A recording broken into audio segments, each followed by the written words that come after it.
Hello YouTube, bienvenue ou bienvenue sur ma chaîne Nesty Books & Coffee. Aujourd'hui on se retrouve pour mon book haul du mois de décembre.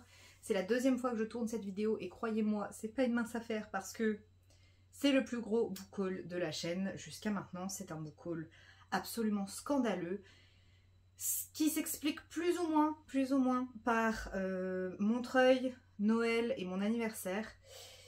Et forcément, il y a des dégâts, clairement. En janvier, on va se calmer. Je dis ça à chaque fois, mais cette fois, c'est vrai, je vais vraiment ralentir mes achats. J'ai beaucoup de lectures à faire, donc ça devrait aller.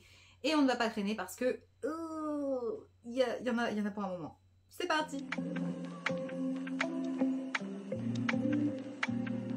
Vous pourrez trouver tous les résumés des livres en barre d'infos parce que si je commence à faire des résumés, je pense qu'on est là jusqu'à demain.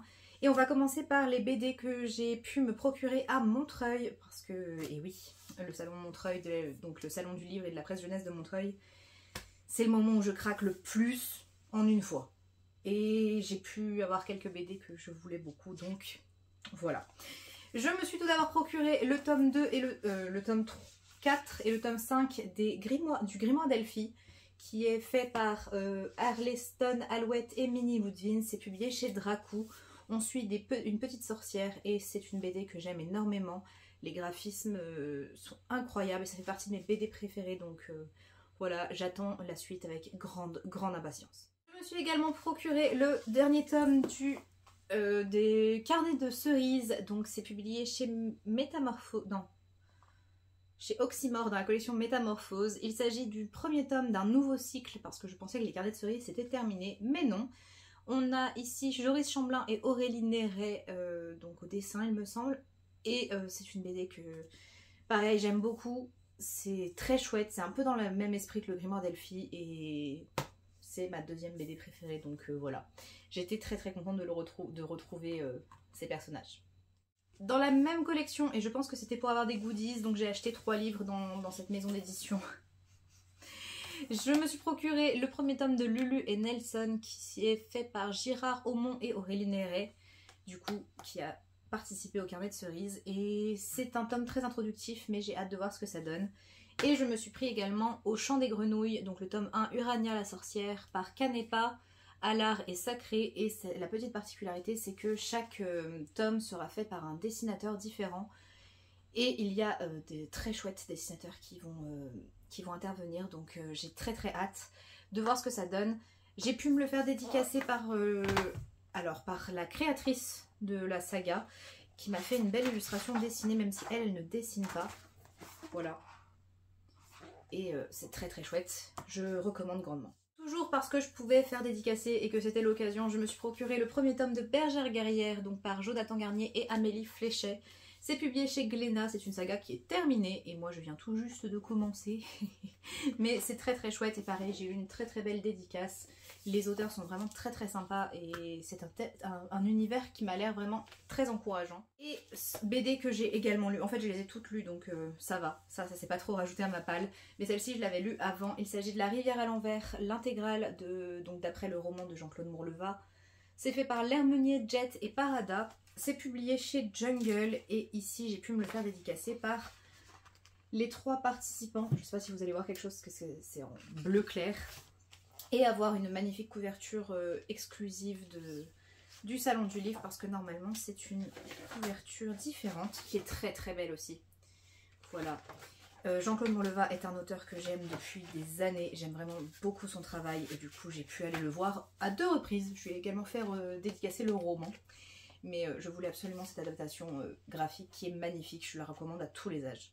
Toujours en graphique, pour une toute autre raison, c'est que je voulais des goodies. Donc je me suis acheté 2 livres chez Lumen et je me suis pris la première partie, donc le volume 1, la première partie de Gardien des Cités Perdues en roman graphique. C'est illustré par Gabriella Chianello et adapté par Célina Fren et c'est évidemment tiré du roman de Shannon Messenger. J'ai adoré les 2 premiers tomes de Gardien des Cités Perdues. Donc j'ai très hâte de retrouver cet univers en graphique. Il est vraiment très chouette, donc hâte de voir ce que ça va donner. Pour avoir les goodies, il fallait acheter 2 livres. Sauf qu'il n'y avait pas le 2e tome de La saga Vicious de V.E. Schwab, donc je me suis rabattue sur autre chose. J'ai pris le collector des carnets de l'apothicaire, donc de Natsu Hyuga et Tuko Shino. C'est un collector qui est absolument magnifique. Comme à chaque fois avec Lumen, vraiment ils font un travail incroyable. Et ici, donc c'est le roman qui a inspiré les mangas et j'ai adoré les 5 premiers tomes du manga, donc je me suis dit j'allais me lire le roman pour voir ce que ça donne. Et puis ça va très très bien dans la collection, donc voilà. C'est très chouette, on suit une petite demoiselle en Chine, dans la Chine impériale, et c'est génial, génial. Le roman suivant, il s'agit d'un roman que j'ai déjà lu, qui fait partie de mes romans préférés de tous les temps, mais j'avais oublié mon exemplaire chez moi. Donc je l'ai racheté pour pouvoir le faire dédicacer. Il s'agit du tome 2 de La Passe-Miroir, donc Les Disparus du Clair de Lune. C'est publié chez Gallimard et c'est écrit par Christelle Dabos, que j'ai pu rencontrer. Voilà, j'ai enfin ma dédicace. J'étais obligée d'en acheter un parce que je voulais cette dédicace, vraiment je la voulais. On est ici sur un livre de fantasy young adulte, mais franchement je pense que ça peut se lire à l'âge adulte, c'est très très chouette, c'est un univers hyper original et je ne cesserai jamais de vous le recommander. Par la même occasion, je me suis procuré le puzzle de La Passe-Miroir, du coup publié chez Gallimard également, et je l'ai fait, et voilà, la boîte est vide. J'y ai passé plus de 48 heures mis bout à bout. C'est un puzzle qui est immense et qui est très très compliqué. C'est un 1000 pièces avec des pièces en noir et blanc. Et mais l'illustration est absolument sublime, donc ouais, j'étais pas du tout déçue et j'étais très contente de me le procurer. Montreuil toujours, et c'est le seul que je n'avais pas vraiment prévu de m'acheter. En tout cas, dont je n'avais jamais entendu parler en réalité. Il s'agit de la Légion neuve de Elie Harini, pardon, La mémoire du sang. C'est publié chez Slalom. Et c'est un ouvrage absolument magnifique. L'autrice me l'a pitché, voilà, je l'ai entendu le pitcher à plusieurs reprises. Elle me l'a pitché également et je me suis dit ok, je vais le prendre. C'est de la fantasy young adulte et ça a l'air très très chouette. Et la rencontre était magnifique, donc je suis ravie et j'ai hâte de le lire. Ces deux-là, c'est aussi dû à mon manque d'organisation et au fait que je sois très tête en l'air.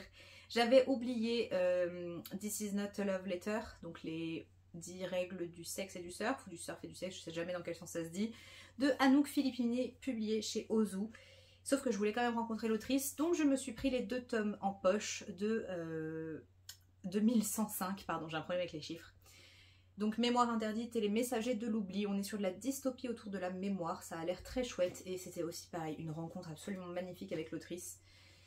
Sachant que le livre, donc This is not a love letter, c'est un de mes livres préférés de cet été, donc vraiment je voulais rencontrer l'autrice, donc bon. C'est des poches, c'est pas grave, ça compte pas trop aussi. Une autrice également que j'avais très très hâte de rencontrer et avec qui j'ai pu échanger un bon moment, dont j'ai lu beaucoup de livres mais il m'en manque certains, dont celui-là, Âge tendre de Clémentine Beauvais, pardon, c'est publié chez Sarbacane dans la collection Exprime et c'est un roman qui se passe dans une maison de repos avec 2 jeunes, ça a l'air génial. Clémentine Beauvais, j'aime absolument tout ce qu'elle a fait jusqu'à maintenant, je crois. Tout ce que j'ai pu lire en tout cas, j'ai aimé. Je trouve que c'est une femme brillante et qui fait beaucoup pour la littérature jeunesse. On a échangé autour de mon master parce qu'elle a été intervenante dans le master Lige, donc littérature jeunesse, à l'université du Mans. Et ouais, c'était trop cool et j'ai hâte de le lire. Je pense que ça sera plutôt pour le printemps. Il m'envoie des vibes printanières. Passage obligatoire pour acheter la suite de Nos jours brûlés à Laura Safou. C'est publié chez Albin Michel et c'est donc le tome 2, Les flammes ivoires. J'ai adoré le premier tome que j'avais acheté à l'autrice au salon du livre et du coup j'y suis retournée et elle m'a reconnue et on a passé un très bon moment également. C'est une fantaisie inspirée de l'Afrique. Et c'est très très très chouette, très original et j'avais tellement hâte de lire ce tome 2, donc voilà, je vais lire le tome 2, me procurer le tome 3 et sans doute me procurer aussi le nouveau roman de Laura Safou, chez Albin Michel toujours, et retourner la voir, avec grand plaisir. Les 2 derniers livres, ce n'est pas ma faute. Si, mais c'est Louise, une personne qui travaille chez Gulfstream, qui m'a dit « Si, lis-les, tu vas voir ». C'est incroyable. Et quand Louise me dit ce genre de choses, généralement je fonce parce que c'est elle qui m'avait recommandé Steam Sailor, je crois. Et Steam Sailor est une de mes sagas jeunesse préférées. Donc j'ai acheté les 2 livres qu'elle m'a dit en me disant c'est trop bien. J'ai pris Runborn qui est ma lecture en cours donc de Ariel Holz. C'est le premier tome tir, c'est sur la mythologie viking, pas viking, la mythologie nordique. et pour l'instant j'aime énormément, je trouve que c'est très original. J'ai hâte de voir ce que ça va donner. On est sur une saga en 2-3 tomes je crois, je sais plus. Et le deuxième c'est D'écailles et d'obscurité, celui-là je n'en sais absolument rien, j'ai juste écouté Louise qui m'a dit vraiment celui-là c'est un coup de cœur, fonce. C'est écrit par Gaël Momont et c'est le premier tome, ça s'appelle Obsidienne, c'est une saga terminée en 3 tomes. Et pareil, ça a l'air génial. Et le travail de Gulfstream, mais regardez-moi ça. Si c'est pas magnifique. Bref, en tout cas, j'aime énormément cette maison d'édition. Je les trouve hyper sympas. Ils font des choses très originales. Et c'est toujours un moment super. Et les auteurs étaient très très choux aussi. On en a fini avec le salon du livre, mais il reste encore 3 piles de livres à côté de moi. Donc, accrochez-vous. Le livre suivant, il s'agit d'un livre que j'étais obligée de me prendre, qui ne rentre pas dans ma pile à lire parce que je les ai déjà lus, et qui va avec son prédécesseur. Il s'agit bien évidemment des Mondes des Whelan, l'intégrale de Pierre Bottero, publiée chez Rajo, qui est magnifique. Voilà, c'est des rééditions d'intégrales parce qu'ils avaient déjà fait des intégrales, mais elles sont introuvables et elles ne sont plus éditées, donc ils en ont refait. J'espère vraiment avoir une intégrale d'Elana pour continuer ma découverte de cet univers parce que je n'ai lu que le premier tome d'Elana. On est sur de la fantasy jeunesse qui est géniale avec des personnages franchement fantastiques. Pierre Bottero, le regretté Pierre Bottero était un génie et j'aime vraiment découvrir son univers. Pour mon anniversaire, j'ai reçu 3 livres et je remercie énormément les personnes qui me les ont offerts. Le premier, il s'agit de 5 Feet Apart de Rachel Lippincott, Mickey Daughtry et Tobias Iaconis. C'est publié chez Albin Michel et si jamais vous ne connaissez pas cette histoire, elle a été adaptée au cinéma et j'ai vu le film. On est dans un hôpital avec 2 jeunes qui sont atteints de je ne sais plus quelle maladie, mais c'est une histoire qui m'avait beaucoup touchée et la chaise est en train de me lâcher. Et j'avais vraiment envie de découvrir le livre à l'origine, donc voilà, ma meilleure amie me l'a offert et je l'aime beaucoup. Il est trop beau. Elle m'a également offert, et ça m'a tellement émue parce que c'est un magnifique livre, elle m'a offert Ashes Falling for the Sky, l'intégrale de Mathieu Guibé et Nin Gorman, publiée toujours chez Albin Michel. C'est une intégrale qui réunit les tomes 1 et 2. Et elle est absolument sublime. Attendez que je vous montre. C'est incroyable. On est ici sur du contemporain déprimant, de ce que je sais. Et j'attends d'aller bien pour lire ce genre de livre, d'aller vraiment bien. Parce que ça m'a l'air bien déprimant, bien triste, mais très très chouette quand même. Et encore merci si tu passes par là. Vraiment merci. J'ai également reçu de mon grand frère le Hobbit en version collector chez Christian Bourgois. C'est illustré par Alan Lee et écrit par J.R.R. Tolkien. On est sur la traduction de Daniel Lauzon, donc une des dernières traductions, et c'est un livre alors qui est simple. Voilà, ça fait très livre ancien, j'aime beaucoup, mais il va avec mon édition du Seigneur des Anneaux et j'aime énormément le Hobbit. Je pense que je préfère le Hobbit d'ailleurs au Seigneur des Anneaux. Et ouais, il était sur ma wishlist et mon grand frère me l'a offert, donc merci. Je pense qu'il passera jamais par ici, mais merci. Et je suis très très contente. Souvent pour Noël et mon anniversaire, je reçois des enveloppes ou des cartes cadeaux parce que c'est très rare qu'on m'offre des livres. Parce qu'il faut savoir ce que j'aime et ce que j'ai déjà surtout parce que évidemment j'ai énormément de livres. Donc j'ai pu m'offrir des livres grâce à ces cadeaux et j'en remercie énormément les personnes qui ont participé à en faire un Noël incroyable. Je me suis pourri gâtée avec cet argent et j'en suis trop contente. Je vais vous montrer tout ça. Je me suis pris la suite de Cruelle Dame Fortune, donc Cruel Cœur Chasseur de Chloé Gong. C'est publié chez Sabran et il s'agit du dernier tome de la saga autour de Ses plaisirs violents, qui est en fait c'est 2 duologies dans le même univers et ici c'est le dernier tome. Je n'ai pas encore lu Cruelle Dame Fortune, mais ça ne saurait tarder et du coup j'ai la suite qui m'attend et pareil, je ne m'attendais pas à ça, mais il est absolument magnifique.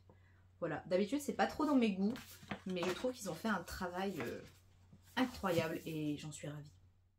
Normalement j'aurais pas dû parce que je n'ai toujours pas lu le tome 1 ni les autres livres de l'autrice que j'ai déjà, mais bon, je me le suis pris quand même. Il s'agit du Pacte de sang, donc le 2e tome de la guerre des cœurs égarés de Carissa Broadbent, publié chez Bookmark dans la collection Lost Kingdom avec le petit défaut, il n'y a pas le logo, je vais vous montrer. Alors c'est pas la bonne saga, mais il n'y a pas le logo des éditions Bookmark. Mais c'est quand même un livre que j'avais très envie de lire, donc voilà.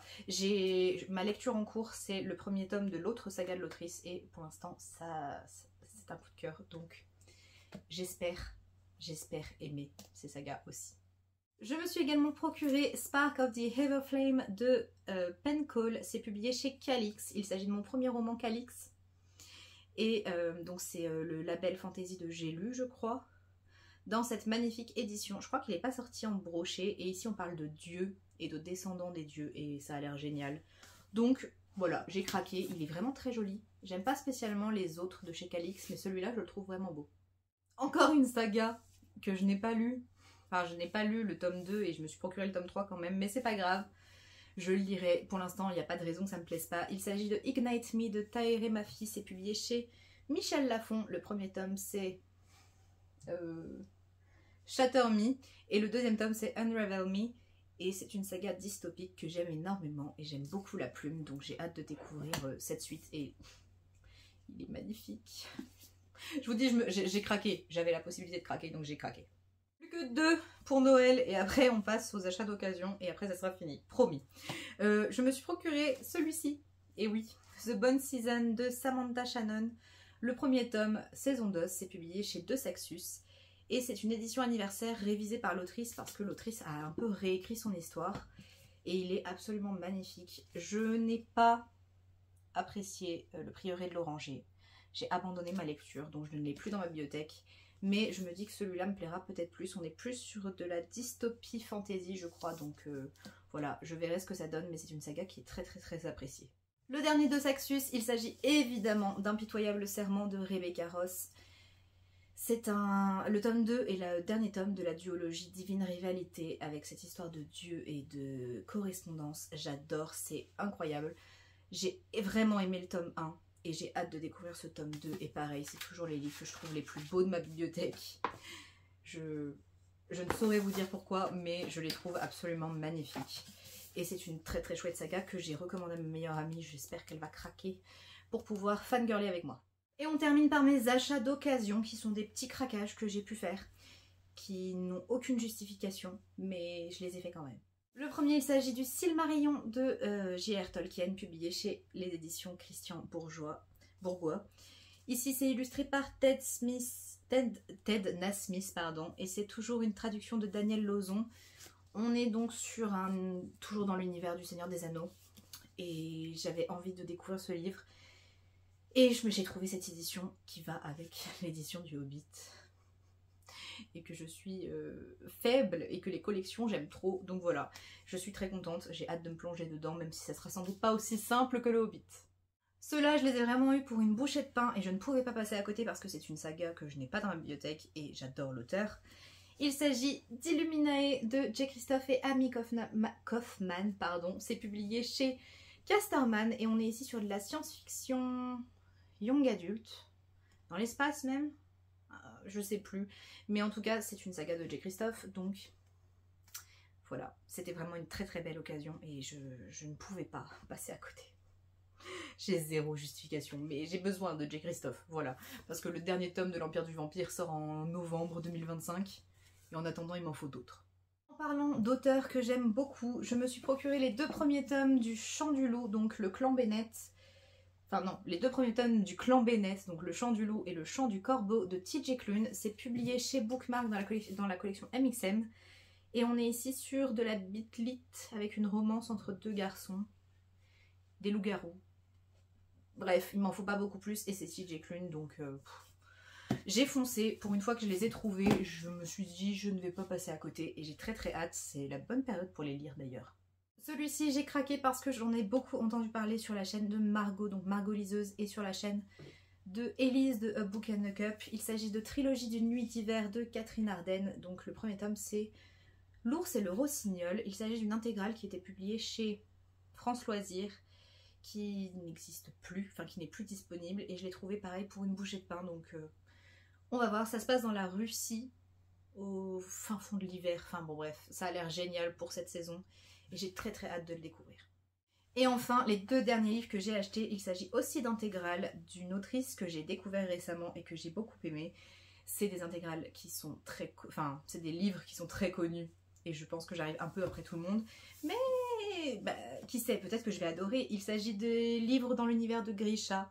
Donc, Grisha, la première intégrale avec les 3 premiers tomes. Et Six of Crows avec les deux tomes. De Leigh Bardugo, c'est pareil, c'est des formats intégrales qui sont publiés chez France Loisirs et qui ne sont plus édités, mais je les ai trouvés pour pas grand chose. Et du coup, je me suis dit pourquoi pas, sachant que j'ai vraiment aimé la plume de Leigh Bardugo dans La 9e maison. Je sais que c'est très différent, mais j'aimerais bien comprendre pourquoi tout le monde recommande Six of Crows. Donc voilà, je me suis dit, allez, lance-toi, on verra bien. C'est pas dans mes priorités de lecture, mais ça valait quand même le coup. Je vous le montre, il ne s'agit pas d'un livre, mais on m'a également offert pour Noël un Book Nook. Voilà, je vous montre de plus près. Il s'agit donc d'une petite maquette à glisser dans sa bibliothèque. Elle y est déjà, je vous la montrerai lors du prochain Bookshelf Tour. Et c'est la marque Rolife et il était vraiment très très chouette à monter et je l'aime à la folie. Donc voilà, je voulais quand même vous en parler. Et voilà YouTube, c'en est tout pour cette très longue vidéo, ce très gros book haul. J'espère que cette vidéo vous aura plu. Si c'est le cas, n'hésitez pas à liker et à vous abonner, ça me fait toujours très plaisir. N'hésitez pas également à me dire en commentaire, vous, qu'est-ce que vous avez pu recevoir en ce mois de décembre, que ce soit des cadeaux ou des achats. Parfois, il faut se faire des cadeaux à soi-même. N'hésitez pas également à laisser un emoji si jamais vous ne savez pas trop quoi dire. Vous pouvez mettre la pile de livres, voilà, parce que c'est un énorme book haul et que j'ai des piles de livres un peu partout autour de moi. Moi, je vous dis à très bientôt dans une prochaine vidéo et d'ici là, prenez soin de vous. Bye!